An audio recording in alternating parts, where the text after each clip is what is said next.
ஆத்ம வணக்கம்.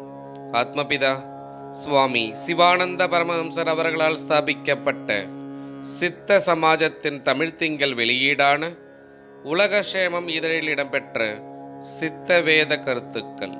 வருடம் 1974.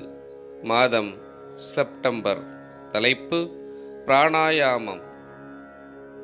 அவனவனுடைய அக்கினி நேத்திரமாகிய சுழிமுனையில் ஊதாமல் வெளியில் ஊதுவதினால்தான் நம்மில் பிரகாசிக்கிறதில்லை. ஆனதினால் ஜீவசக்தியாயிருக்கின்ற வாய்வினால் நம்முடைய புருவ மத்தியமாகிய சுழிமுனையாயிருக்கின்ற அக்கினி நேத்திரத்தில் ஊதி ராகத்வேஷாதிகளாகிய துர்விசாரங்களை, அதாவது துர்குணங்களை எப்பொழுது அங்கே எரிக்கின்றோமோ அப்பொழுதுதான் நம்மில் பிரகாசித்து ஞானம் உண்டாகிறது. அவ்விதத்தில் அல்லாமல் வேறு யாதொரு விதத்திலும் ஞானம் உண்டாகிறதில்லை. மேற்சொல்லிய விதத்தில் செய்வதற்குத்தான் பிராணாயாமம் என்று சொல்லப்படுவது. ஆத்ம வணக்கம்.